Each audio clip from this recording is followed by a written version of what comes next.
Good morning, everybody. Nice to be here. My name is Vicky Chopra. I'm what we call a Global Solutions Lead in the World Bank. Basically, that means I can do whatever I want to do. But my area of focus, as you know, the bank is largely about financing. But there's no point just focusing on financing if you don't focus on what we call service delivery.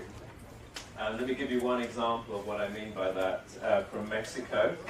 So, and we have Michael here, so he can verify what I meant to say is that Mexico had a very charismatic and inspirational leader in the Ministry of Health, the Minister of Health. And to cut a long story short, he persuaded the Minister of Finance to increase expenditure on health from 1% of GDP to 3% of GDP. So it was almost a tripling of the expenditure on health by the government. And the rationale being that Mexicans were paying a lot of money out of pocket for healthcare, and this was generating a lot of unrest and inequity in the country as well. So he basically persuaded the Minister of Finance to invest in a huge insurance program, social insurance program, where they put huge subsidies in for the poorest and got almost universal health coverage with this insurance program, social health insurance program. And they were very pleased with themselves because it was a massive undertaking, a real huge increase in the number of people who were part of the insurance scheme. And in effect, you could say they achieved universal health coverage if you define it by those who are financially protected in theory. But then, much to their horror, when they redid the surveys 3 years later after the reforms and after the insurance scheme had gone into place, they found that the out-of-pocket expenditure had changed. It had gone from about 52% of total health expenditure down to only 48%. And this is when total health expenditure had exploded, don't forget. So in effect, people in real amount were paying more out of pocket than they were before the massive expansion of health insurance. Why do you think that happened? People now had insurance, so they could actually go to the doctor or to the clinic or the facility and not, the insurance covered them. But still, they were paying more than they ever did before in out of pocket, in absolute terms. What's going on there? What happened there? Anybody?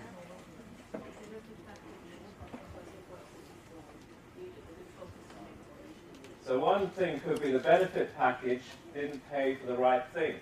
It didn't pay for the things that maybe most people were paying out of pocket for. So that's good, but it's not completely correct. They did actually, there were a few things which were very expensive which were outside, but they didn't affect the large majority of the population. But along the right lines, what else could be the reason? Sorry? Yeah, of course it's going to be organization. Anybody got any other ideas? Yes.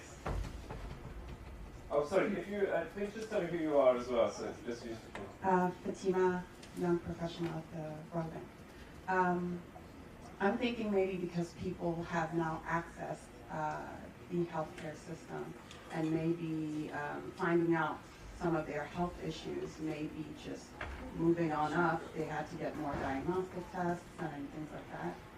Yeah, so that's along the right lines. So basically, what happened is, one, there was a huge amount of undiagnosed illness, and people were not getting their blood pressures checked or their cholesterol checked and so forth. So there was a huge unmet need that this uncovered. So that was good news in some ways that people was now coming into the system.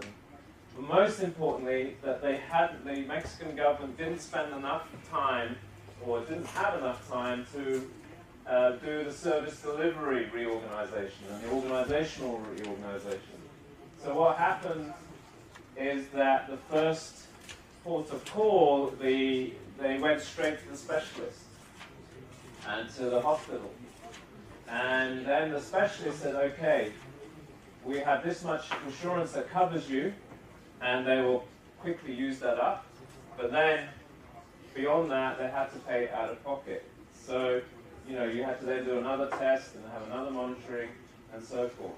And so, because the organizational reforms have not been done quickly enough, primary healthcare, looking at task shifting, looking at different ways, self-management, much more investment in self-management. Because many of these reforms have not been done, even a tripling of financing and universal coverage with health insurance did not have the impact it should have had in terms of one of the key outcomes, which was financial protection, and arguably as well on quality of care and so forth. And that's the reason why we're paying much more attention than ever before on the organisation of healthcare and reforms, organisational reforms. And that's what I'm going to spend this morning with you. You'll see from what you've already received that the points this morning is really to, first of all, I'll go through some of the challenges that many countries are facing in terms of the epidemiological transition, the demographic transition. I won't go through what those terms mean. I hope you already are familiar with those, but really start from what this means, the challenges this poses to how we deliver services in different countries in a way which addresses the key outcomes of efficiency, equity, and access. And then, having gone through those challenges, I'll then go on to discuss with you and debate with you what are the organizational reforms that can address some of those challenges. And in particular, I'm interested, your own experiences of what those changes need to be. The session after this is Nadeem. Well, he'll talk more about the politics of change. Of actually how you bring about those reforms. So I'm going to be doing more of the reforms themselves, but then the messy business of how you actually do those reforms and get those changes in your organization we'll cover in the session after coffee. Okay, everybody okay? Yes, sir. Good, good. All right, so let me quickly remind you, and you're all familiar with these, that the challenges that we're facing, and this is a summary, and we're going to go through this in a little bit more detail in the morning, that we have in many countries now shifting from just purely focusing in on maternal child health and infectious diseases to more and more countries now having to readjust their systems to also look at the challenge of an aging population, so the issues of coordinating care, looking at hospitalization, hospital costs. That in turn is driven by an increasing burden of disease, and most of your countries now, the largest cause of death are non-communicable diseases. And that in turn has its own set of challenges for organization and how we do service delivery. Urbanization. The reason we bring up urbanization is that our traditional models of primary health care have very much been based on rural populations where they don't have that many options and choices about where they go, and therefore the challenge of referrals and so forth is different. But in an urban population and where people have rising incomes, rising educational levels, they're no longer satisfied with just one option. They want to have a choice. And that poses challenges for us in terms of how to manage systems and so forth. So that poses real challenges in terms of meeting expectations. And the challenge of governance, which we will also cover later in the course. But just to say, policymakers are faced with these options of how do they give people choice of service provider, at the same time, control costs, but also then the information asymmetry between clients and doctors and health workers is particularly critical. What do I mean by informational asymmetry? Does anybody, apart from the mic, Provide us more informed. what is information asymmetry?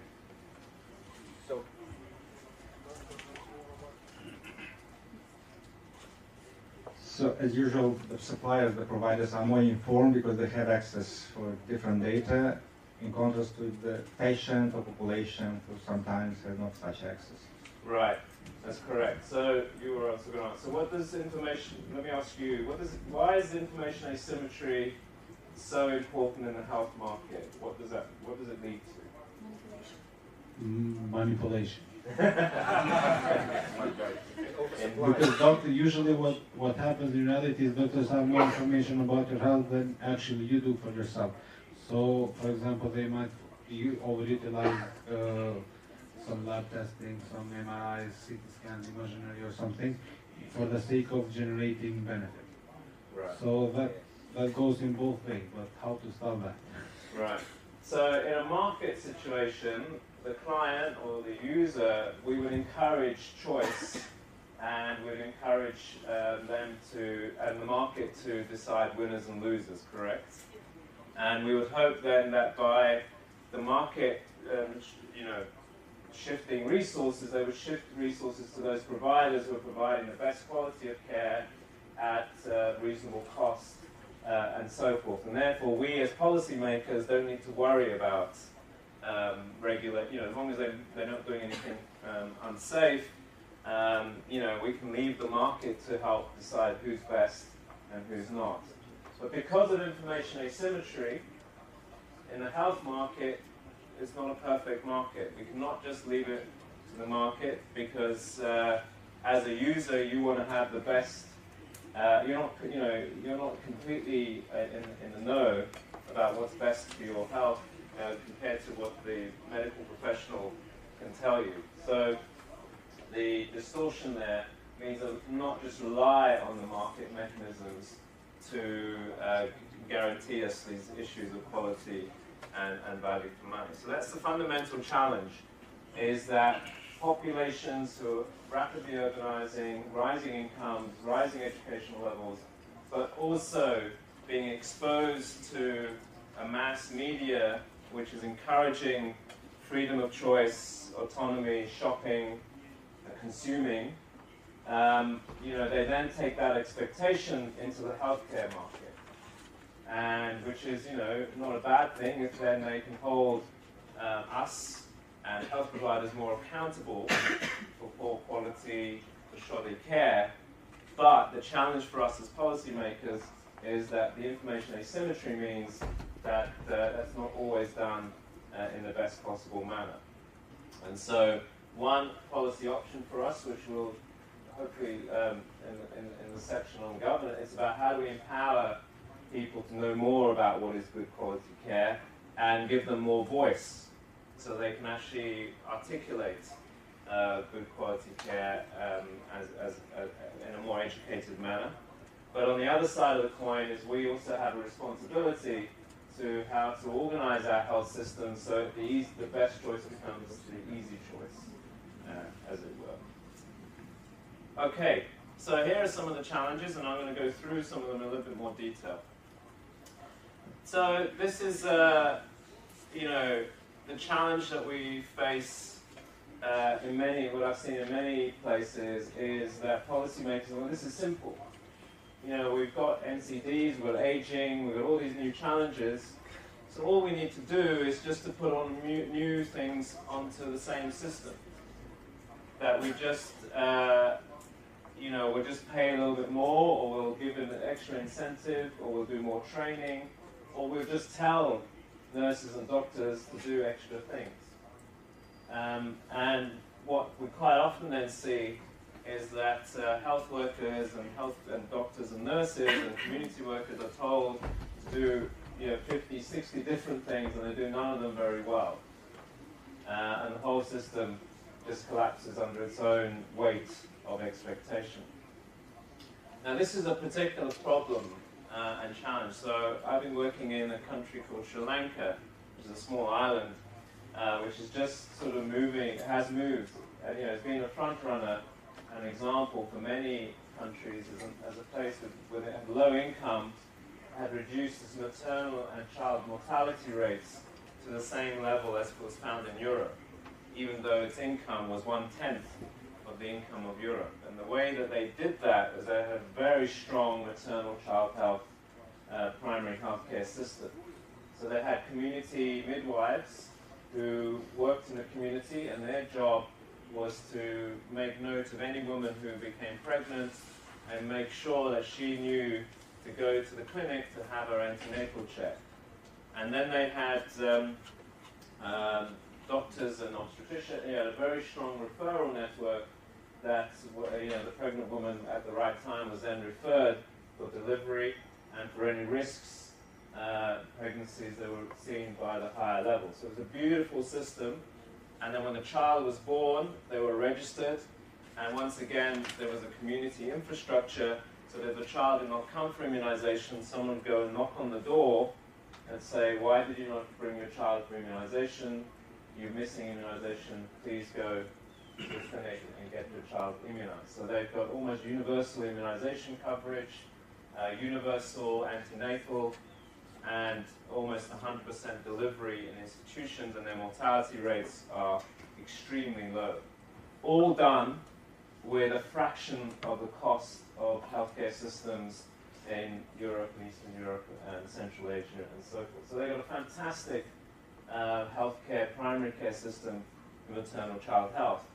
But then 3 years ago, they approached the bank and said, well, we're doing really well here, but 3/4 of the people, they did a survey, they did a community survey, household survey, and they found only 1/4 of all people with hypertension had actually been diagnosed with hypertension. And of those quarter who had diagnosed with hypertension, only half of those, so only one in 10 people with hypertension were actually being treated, and only 1 in 20 was actually controlled. So they had this huge problem of strokes and cardiovascular disease, because on the NCD side, they did not have a primary care system which really took care of it. So it was left to people to go to see the private doctor, or when they became sick, go straight to the hospital. So the discussion in the country became, how do we build the primary healthcare system to address the problem of NCD? And so, of course, the first sort of proposal put forward was that with your primary care system for maternal child health, let's add NCD. So let's add diabetes, screening for blood sugar, let's add screening for hypertension, let's add obesity management and control, etc., etc. What do you think? If you were the policymaker in Sri Lanka, would you think that's the best way forward, or would you say, if the system is working, leave it and set up another system? Hands up those who would want to integrate and put more things onto the primary health, the maternal child healthcare system. Good. And hands up those who think that they should just shift to leave that one alone and put a separate system for non-communicable diseases. Very few of you. So integration is the way to go. Okay, so they actually decided not to go the integration route, because they said, well, what do you think of what are the negative parts of integration? Integration is something which we all promote strongly, and many of you have been trying to do integration in your healthcare systems. What are the problems of doing integration? What are the challenges that you're facing of doing integration?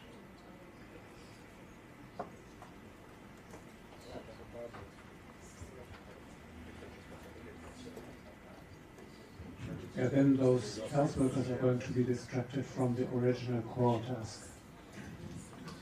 Right, so it could be that they become distracted from it. How is that happening? Is that true, or is it just a theoretical concern? It's true.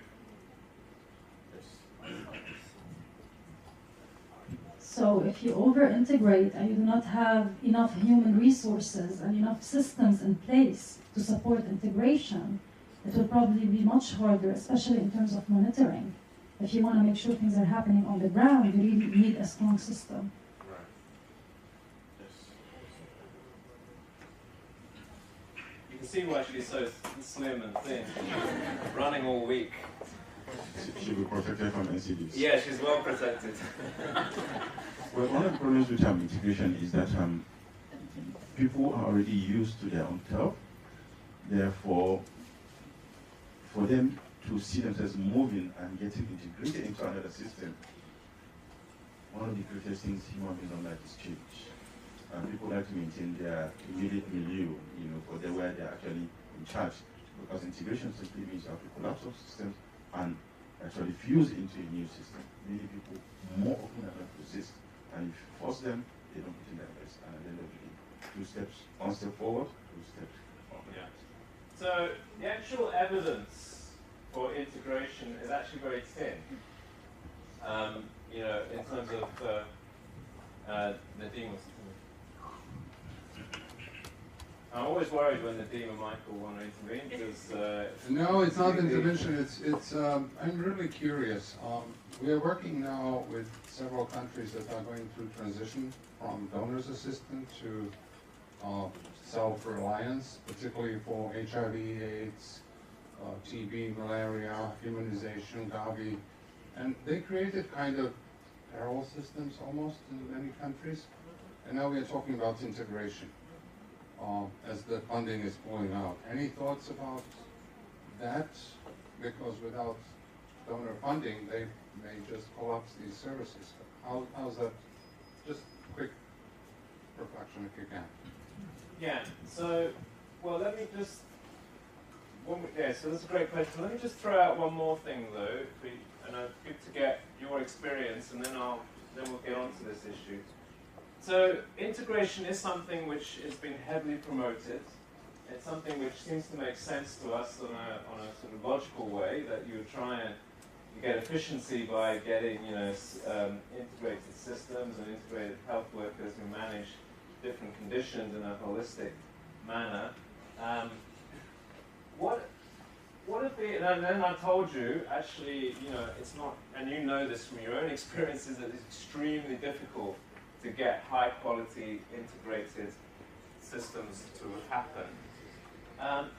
What have been the main ways in which we've tried, when we say we're going to move to it, so in Sri Lanka, if they had decided to integrate NCDs into their maternal child health, what would have been the main thing they would have done? What would have been usually, what is the most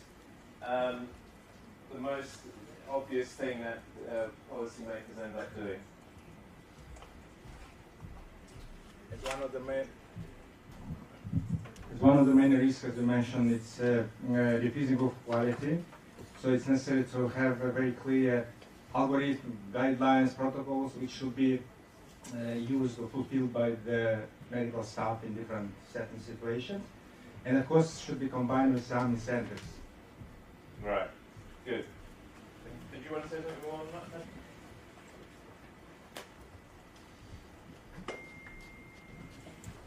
Well, those health workers, of course, they are trained in maternal health and child health care, but they are not trained in all the other NCD areas. So what is a challenge for the government is to provide trainings, education for the health workers to also integrate the other services which they do not yet know anything about so far.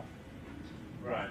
So absolutely correct. So quite often the major focus of efforts to do integration of programs has, and quite right, you can understand why, has been focused on the training and capacity building of health workers, whether it's with new clinical guidelines, explicit training of how to expand their understanding of different conditions, and then and in few cases, but if they're smart, then it's also complemented with some extra incentives to incentivize health workers to take on these new tasks.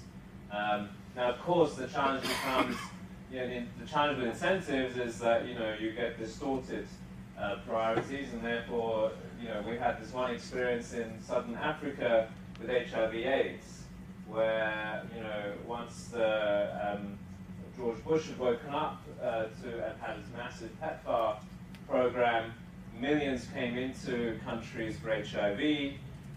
They started with trying to do integration first, but then what happened was that health workers were getting paid for doing HIV testing and diagnosis and treatment, and the complaint was, and there was some truth to it, that they did this at the expense of their other tasks, which were not so explicitly incentivized and are not so well paid for. So there was a lot of concern in Africa, in many countries in Africa, that this very focused program on HIV within an integrated programming had led to huge distortions in the system, and you can still see it today. Many countries, particularly in Africa, you go into the clinic and they have all the HIV drugs are well stocked, but the drugs for simple antibiotics and other conditions are empty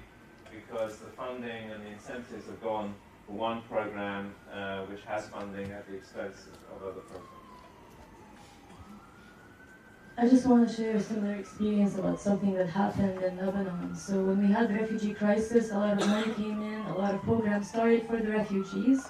They were going to the same healthcare centers as the Lebanese, so we're all going to the same places. But UNHCR was covering the refugees and other donors. They were getting paid, whereas no one was paying for the Lebanese. So what happened was the healthcare workers and the healthcare centers were more incentivized to deliver care to the Syrian refugees because they were getting paid for that, as you were saying. They were not incentivized to deliver care to the poor Lebanese. They were giving all their time and attention to those, and the Lebanese became disadvantaged somehow. Yeah, and then tell us how, I know you've been part of this, how have you responded to that? So you told the refugees they must go to a separate healthcare center for refugees, or what have you done? No, in Lebanon we have an integrated response to the Syrian refugees. So we did not set up a pilot system. That's part of our original plan to have it integrated.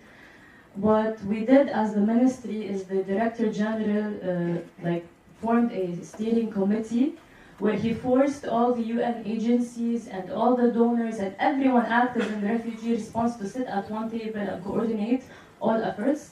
In addition to that, he made it compulsory that every program that comes in, every funding, targets both poor host population of Lebanese and refugees.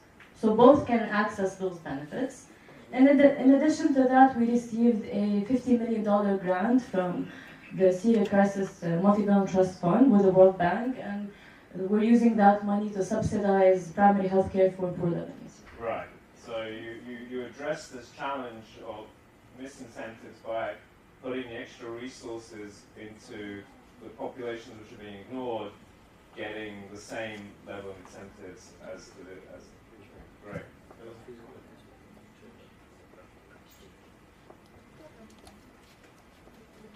Question to you, how to find that kind of balance between integrating of some of the, let's say, either vertical programs which have been financed by, let's say, bilateral partners when they are transitioning from the country, and with the kind of setting priorities based on burden of diseases. Like, can you share with us maybe some of the good examples from other countries? Yeah. So the first point I'm making around this challenge of integration is don't be naive that we just put it onto the same existing system by just doing extra training and a little bit more money.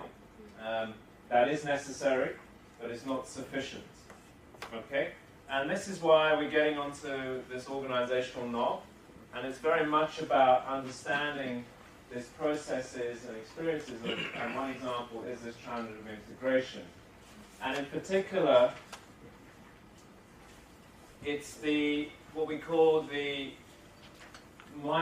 macro, the big picture thing. So in Lebanon's example, they didn't just do what we call the micro, which is the training and the capacity building, but they also looked at the bigger picture issue, which in that case was looking at the incentives for populations which were getting left out. So they did a macro level reform at the same time as they were bringing in the refugees into their existing health system and doing the training and capacity building.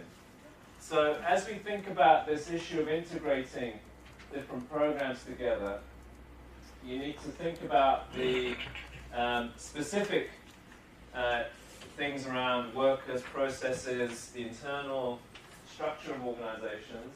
But at the same time, you must think about, what are the bigger reforms that you need to do.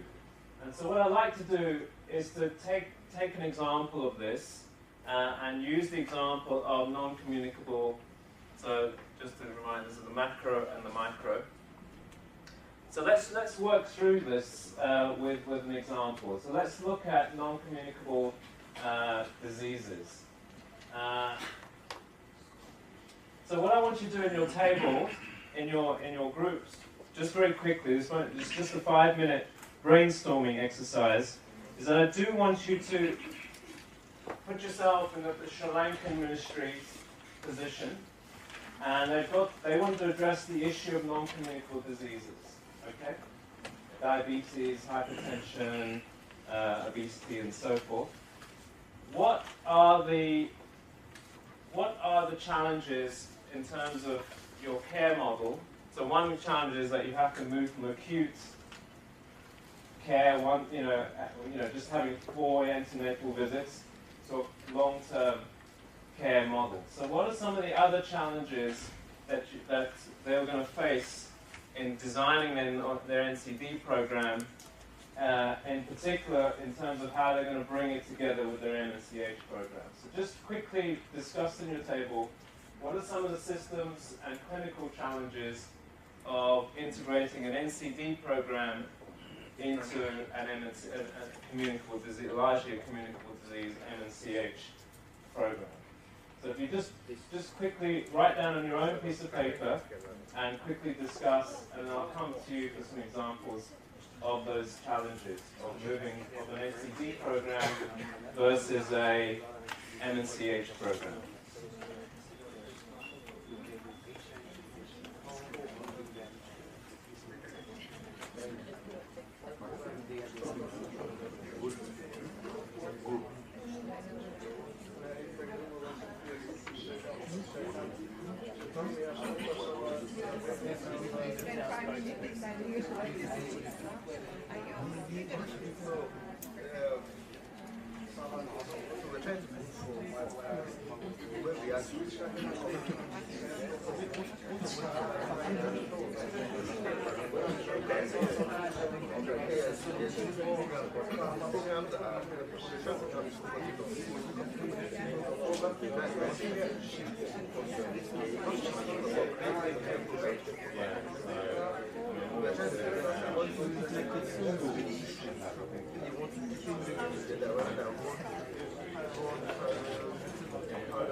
What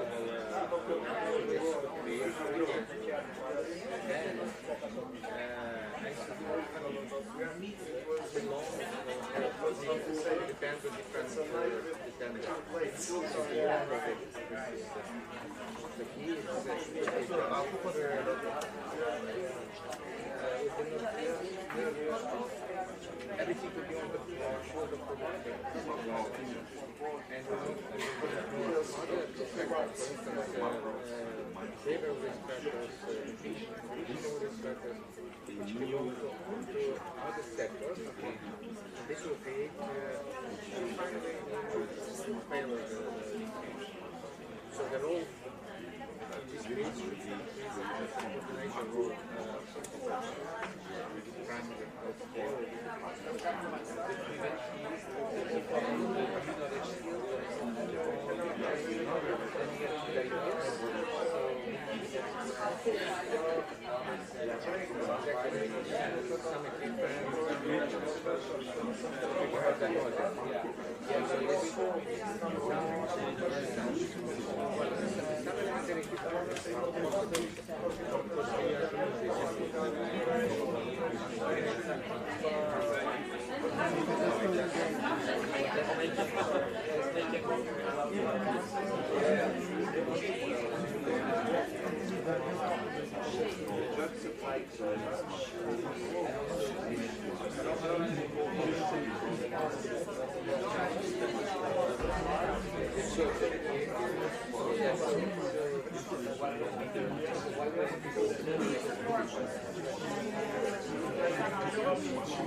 Okay, thank you. So I'm going to go around each table, and I just want to give you want you to give me one response from your table as to what the shifts are from moving to an NCD program. So let's start with this table.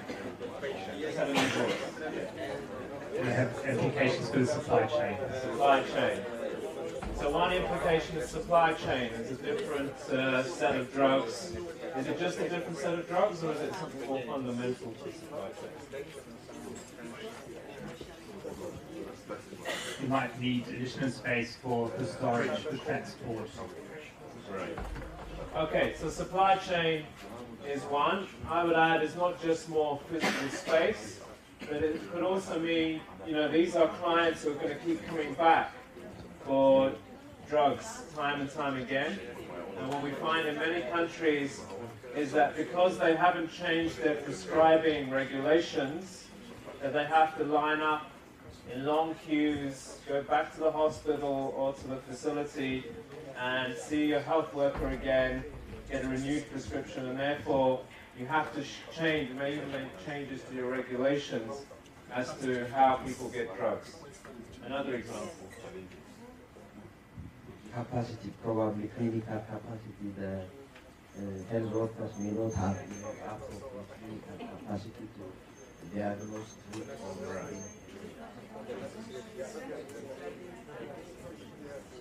So,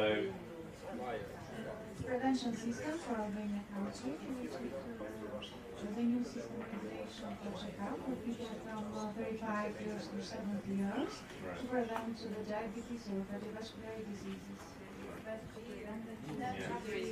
So prevention is another big challenge. It's not something which the health facilities or health workers are used to doing, is doing large prevention programs, particularly for risk factors for NCDs. Let's go to the Russian.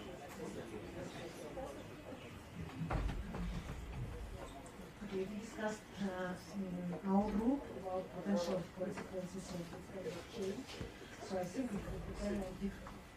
it would depend on details how this will be done.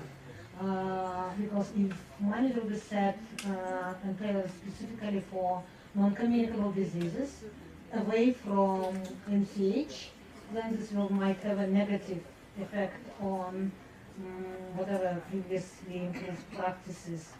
But if this will be done, kind of integrated, incorporated on the top of that, this is the same financial envelope, but kind of setting, I don't know what was the indicators for those incentives, covering both MCH and non-communicable diseases, then this might not have a kind of negative effect.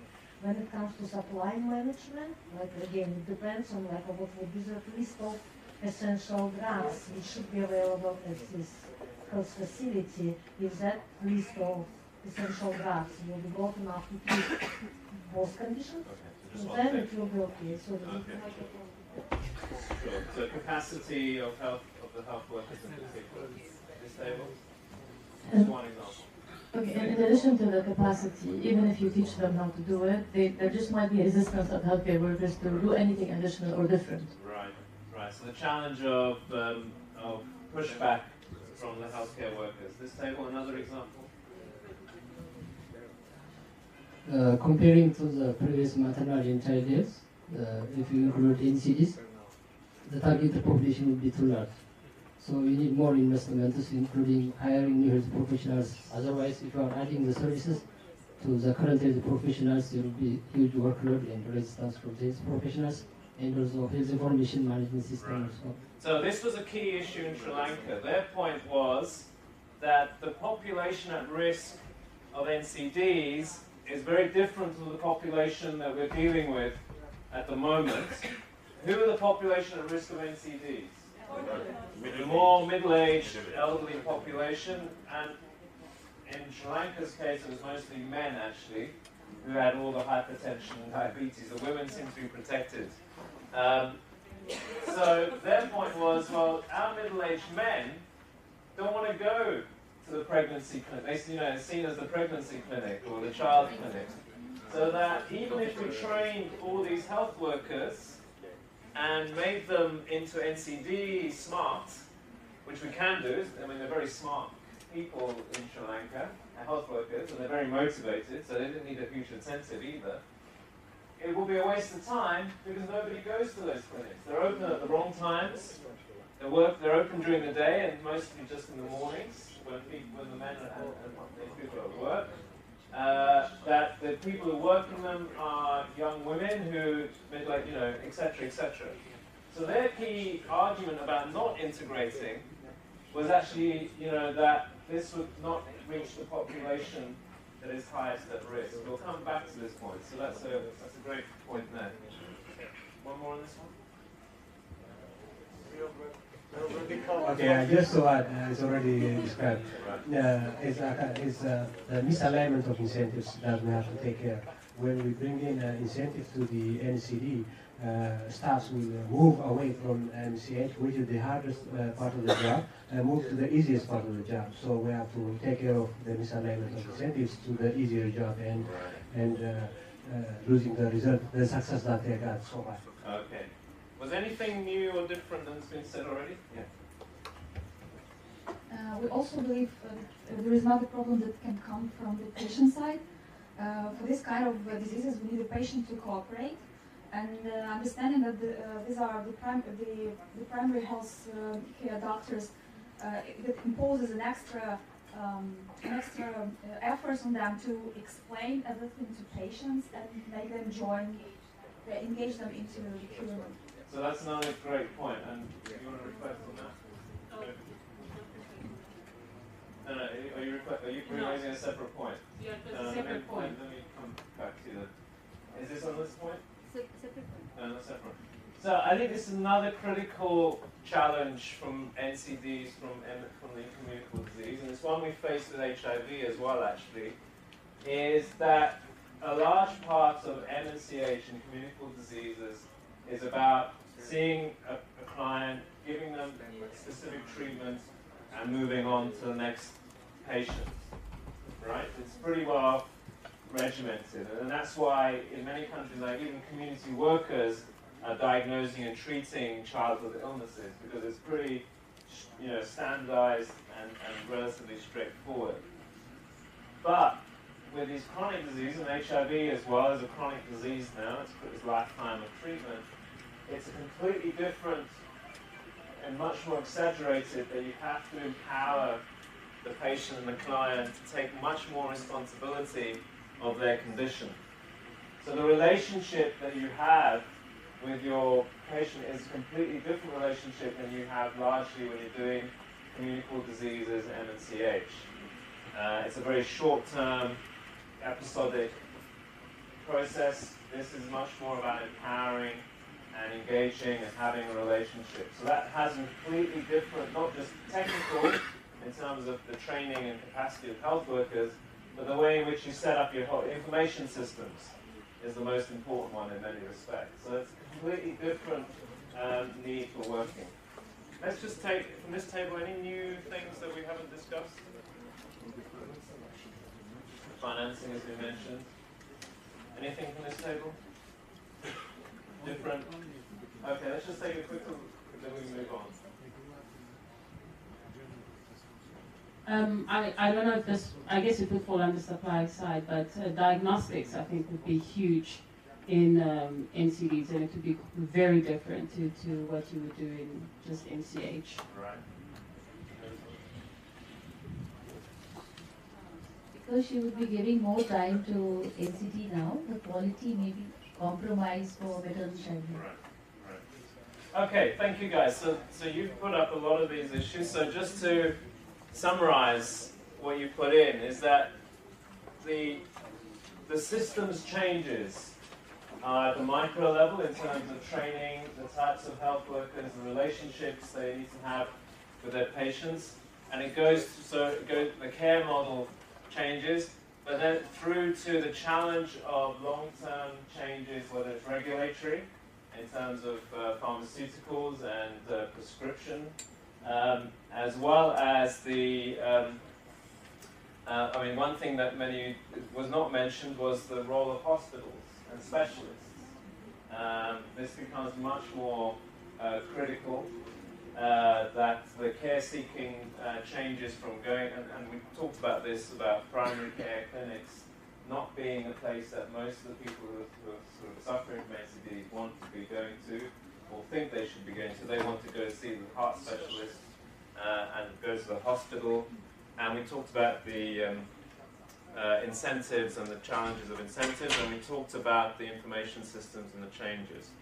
So fundamental challenges that this brings, and this is what the Sri Lankans really grappled with, and it's the reason they resisted or decided not to integrate into their MNCH program, and instead create a separate program for adult health, which I'll describe in a minute as well.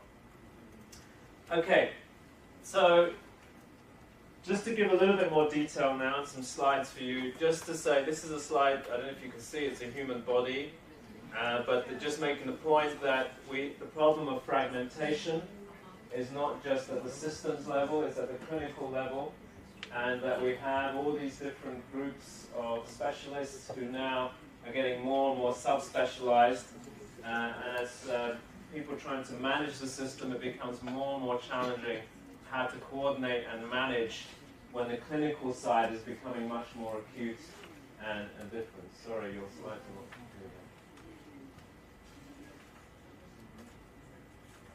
clear. Another challenge which we've spoken about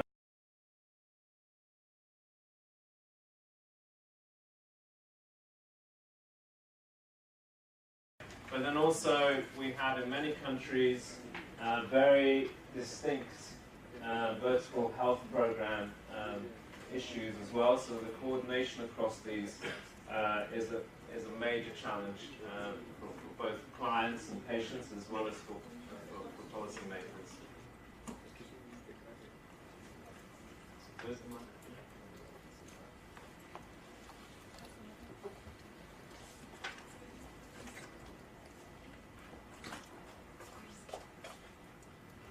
Thank you. Sorry, my comment will be at the risk of being criticized. In terms of organizational challenge, vertical structures, so I think a lot of countries actually maybe started well with an integrated system. But when development partners begin to come to a country with clear key performance indicators and what they want to measure, therefore what they want to deliver based on their mandate of their funders, they come in and clearly do not want to be involved in the country's system, therefore creating a vertical system. And over the years, we're human beings. If in 10, 20 years you're used to operating verticalization, and then at the point where the partners or the donors, as it were, actually funds are drying up, therefore they're withdrawing, you already have a structure that is robust and the normal government structure that is actually malnourished. Now, by the time that is collapsed, then you now come back now, and that's where we are today, and that's what we are discussing today, about the verticalization, structures not working. Is it the fault of the country or the fault of the partners? Thank you. But the more important question, I mean, you can argue about whose fault it is. It doesn't. At the end of the day, is how do we actually get beyond that? And Sarah is going to talk. I mean, this specific issue of external donors and the shift from donor financing to internal financing we'll do a deeper dive on that tomorrow. What I'm going to do today is more the big picture organizational aspect, but we will come on to the specific one that you mentioned and talk about that a lot more tomorrow as well. So you're all familiar then with these problems that arise from fragmentation and lack of care coordination, and you get to what we call low value care. Now, I'm not going to go through these things. I think you're all familiar with these problems that arise. Just to give you some empirical evidence, and it's not just something which is unique to developing health systems, even so-called mature and wealthy systems have a huge problem of fragmentation. This is just a graphic showing, that less than 50% of elderly patients get preventive care and messages, that they're on about 19 doses every day, that on average they'll see 7 doctors across 4 different types of practices, and they'll see total of 27 different healthcare providers, and very few of them will actually speak. The providers will speak to each other, and therefore many of them get lost to follow up, and hence they have a huge number of hospital admissions as well. So this fragmentation leads to not just very expensive care, but also for the patient themselves, very poor quality care. Even if the individual clinical care they get is very high level, the overall experience and management is very poor. So you can have fantastic clinical care provided at the individual, at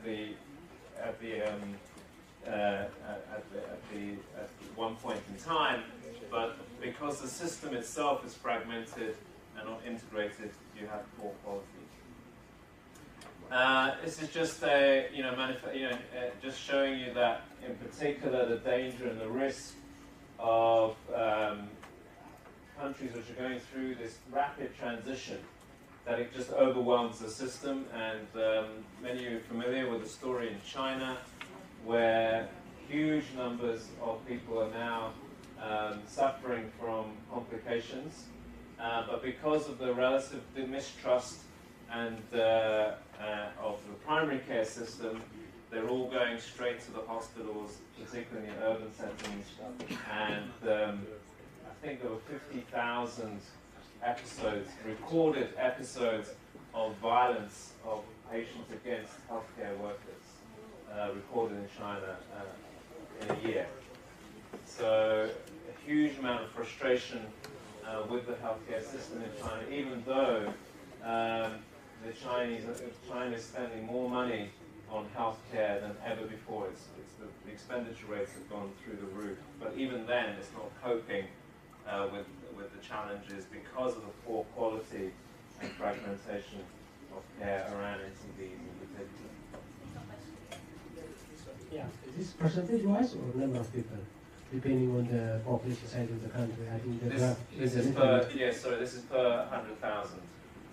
It's not a, so it's 160 people per 100,000. It's a rate. A rate, okay. Anyway, this is not unique to NCDs. It's just a quick, you don't need to look at this in detail, but also you can see it for other semi-chronic diseases like TB. People having to go to multiple providers, public and private, as well as chemists and so forth. And as a result of this, that what we have as a challenge is that people are going shopping and seeing many different types of providers for their illnesses because they go until they find what they think is the treatment they need. And so without with this information asymmetry and without some clear signals as to who provides good quality care, it's extremely challenging for and expensive, where people just are basically going from one provider to another, looking for the care that they think they need, and getting a lot out of pocket and poor quality as well.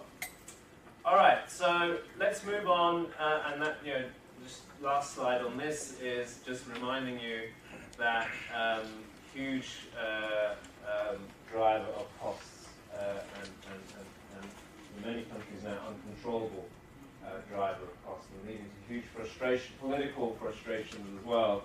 And like I said, in a country like China, it's one of the number one political issues that the Communist Party is addressing as a number one. They see it as a number one risk for social unrest is the healthcare system. Okay, so let's now shift to what can we do about it and what has been done about it. And this is just the beginning.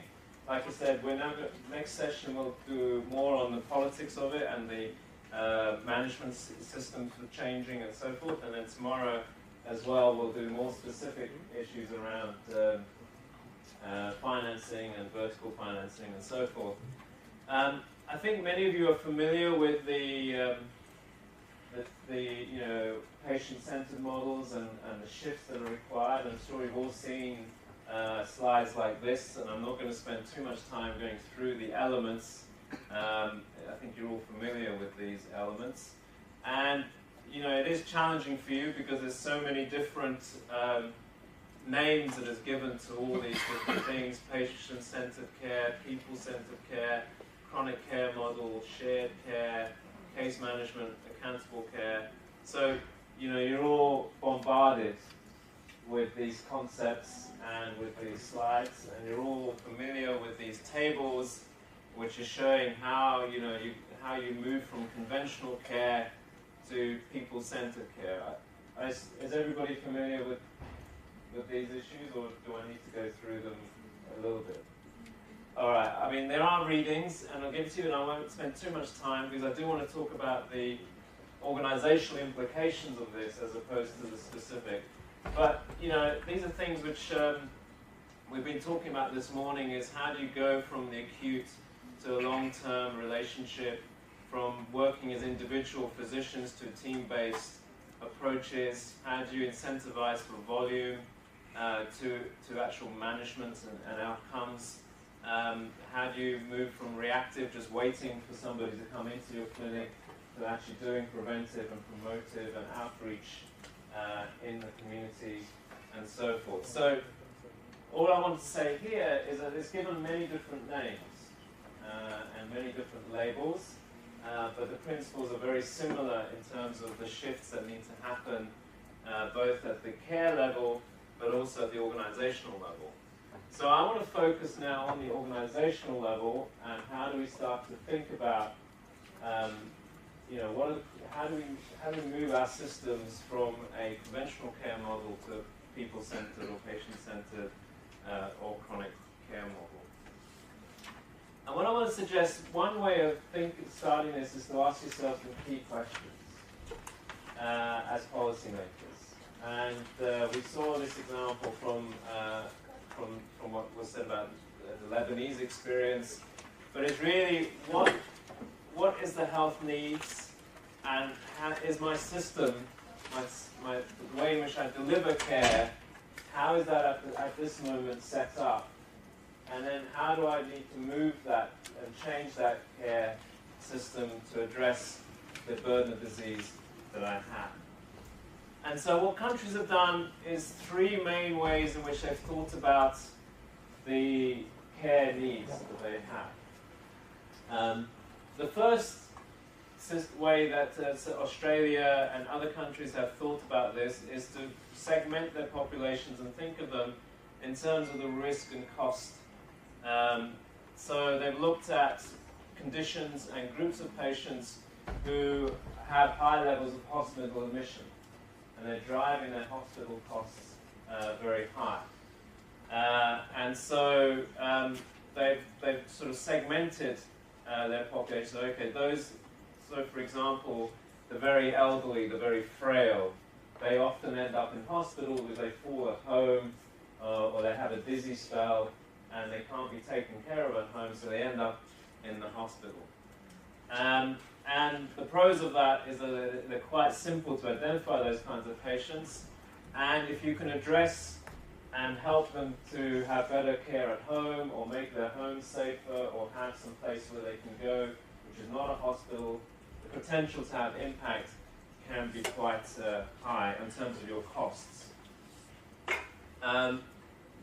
The challenge of that is the complexity that these patients don't just have one condition, they have many different types of conditions, and therefore actually addressing their needs is not cheap or easy. So getting high impact in theory should be easy, but actually in practice is not, because they're extremely complex patients and they have many different needs and requirements. Another way of organizing your population is to think about their diseases and their diagnosis. So you segment your population by diabetics, by hypertensives, by those recovering from heart attacks, those who have got obesity, and so forth. And then you organize your care for those disease groups. So you make sure that you have teams who are very specialized in addressing those particular diagnostic groups. And that's got the advantage that, you know, for a diabetic, you can have a team which consists of someone who, you know, does foot care, someone who understands their eye problems and their metabolic complications, and somebody who helps them with their chronic medication and adherence and lifestyle and dietary changes. And you can have a holistic team which works with that client to make sure that they manage their condition. So you can be very comprehensive. But it is quite complex to do, but also then you end up with multiple teams for multiple different types of diagnosis and disease groups. The third way in which we're seeing segmentation happening is to behavior-based. So, you know, many of these, as we said, one of the common behavior changes that we need across these conditions is adherence to long-term medication. Or we need them to practice safer lifestyles, to stop smoking.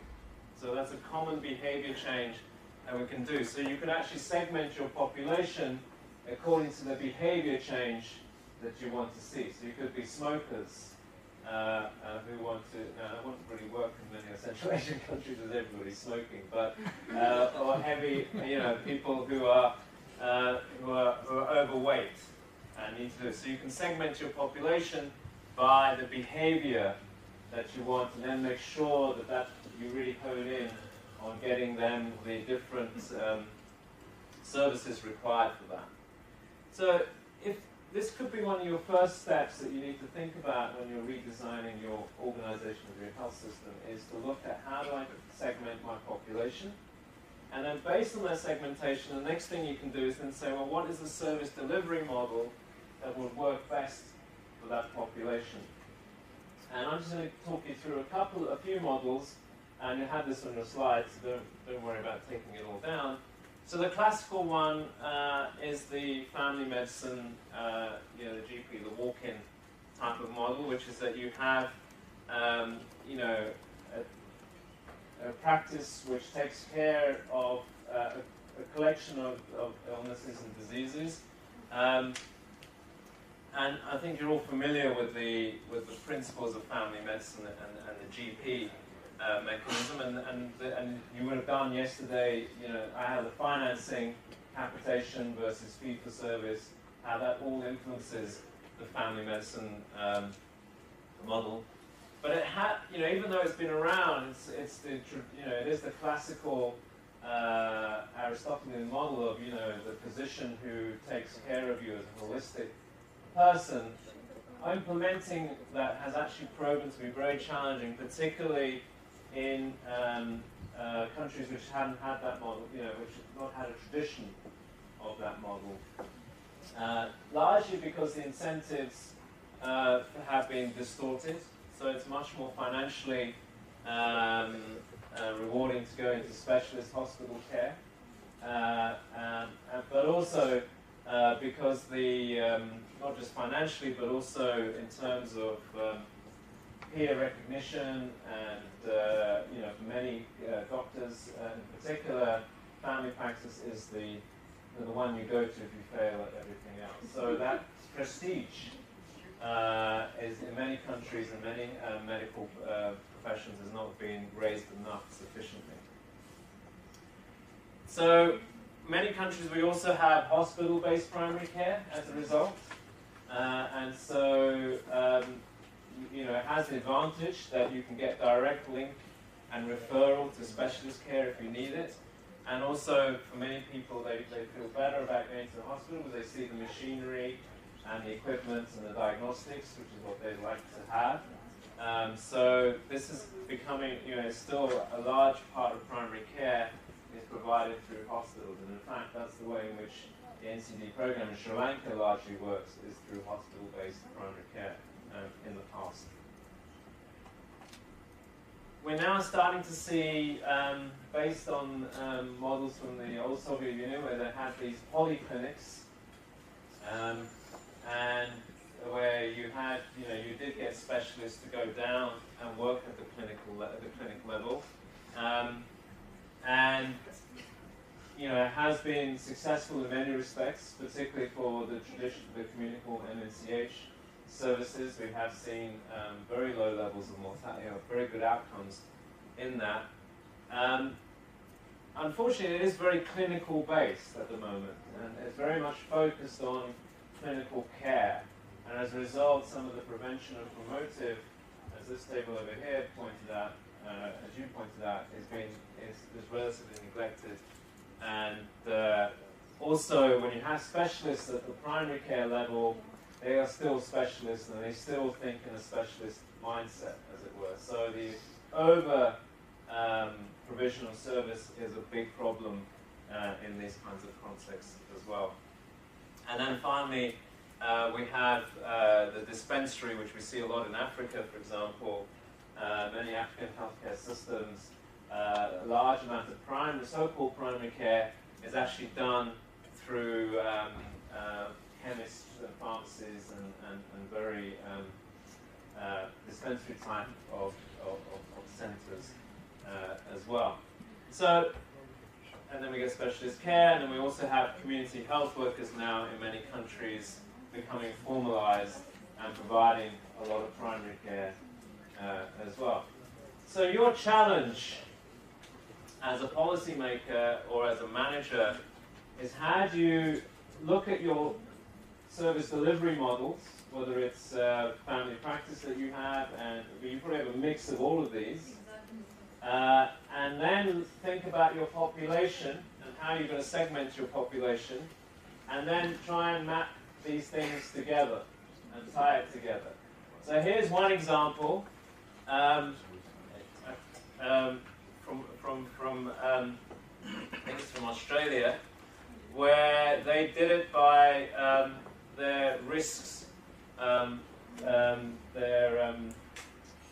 The first example I gave of where you segment by risk, and so they had folks who have low or very low risk, and they had some criteria by which they would measure that, and then they basically mapped them to they were then their care seeking, and incentivize them to seek care would be at the polyclinic, at the primary care center. Then they had a group which had moderate risk with somewhat complex need, and they mapped them to another type of provider in their system. And then they had a group of very high risk with complex needs, and they mapped them to a different part of their healthcare provider system.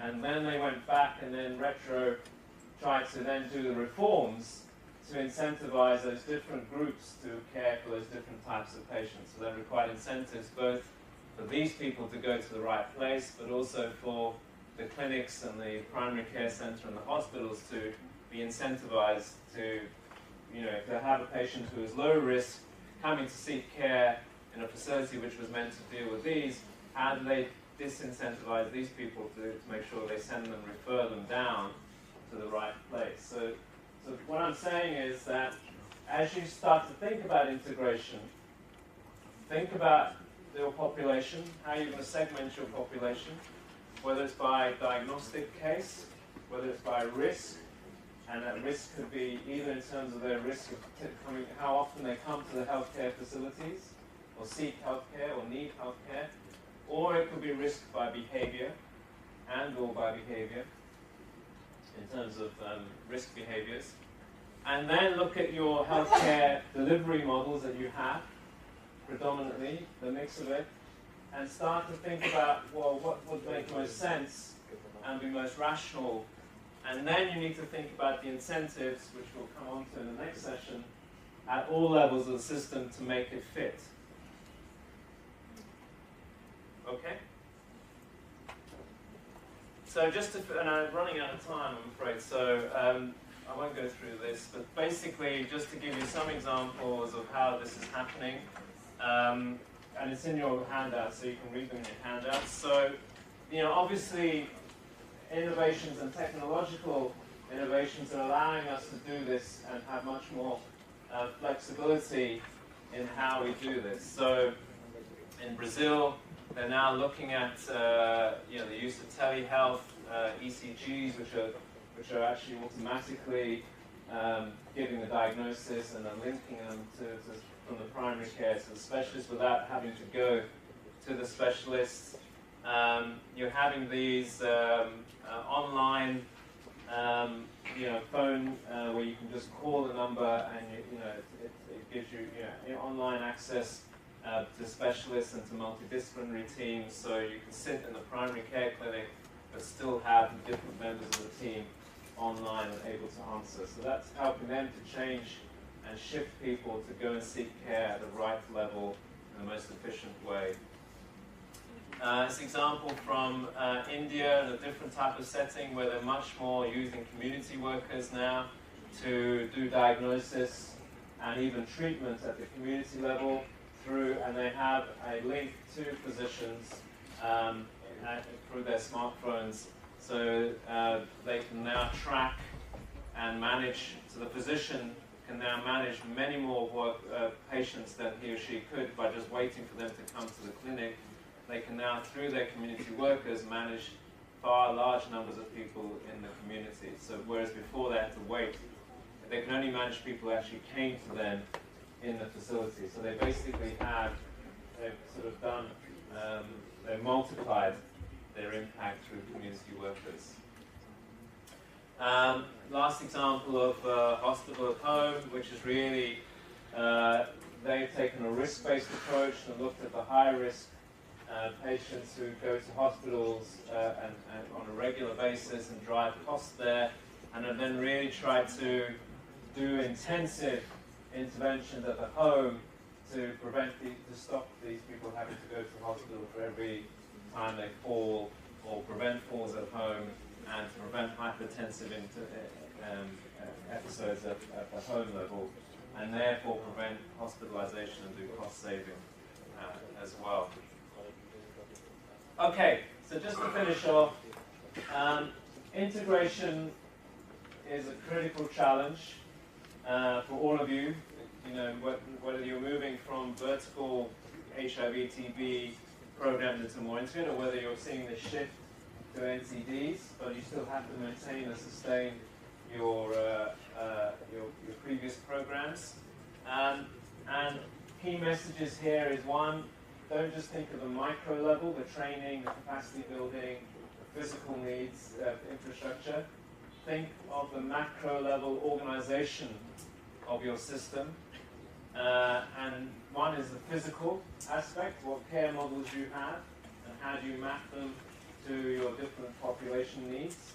But then also think about the software, if you like, the incentives, both for the providers, but also for your clients as well. So don't be afraid to ask the big questions as well. Technology is your friend. It's allowing much more flexibility in reorganizing systems, but it's also very challenging because everybody has a new app. Everybody has a new idea, and therefore your role as policymakers is how to rationalize and prioritize which app or which technology you want to introduce. And I'm suggesting to you that that should be based upon the care model that you think is appropriate or needed for your system. So prioritize based, first do the work around the population segmentation, population needs, and your existing system, and how would you like to change it and shift it. And then look at how technology can help you to do that better. Okay, so I'm sorry I rushed that last bit, but I hope you got the key messages. And like I said, this is not the end of this part. We're now going to get into the nitty-gritty of how you incentivize, how you empower managers to take on more. And then tomorrow we will take on more around the financing and how you marry the financing issues as well. But this is just an introduction on how you may think about service delivery and organizational change, and link that to your epidemiological and demographical transitions and changes as well. So thank you very much, everybody.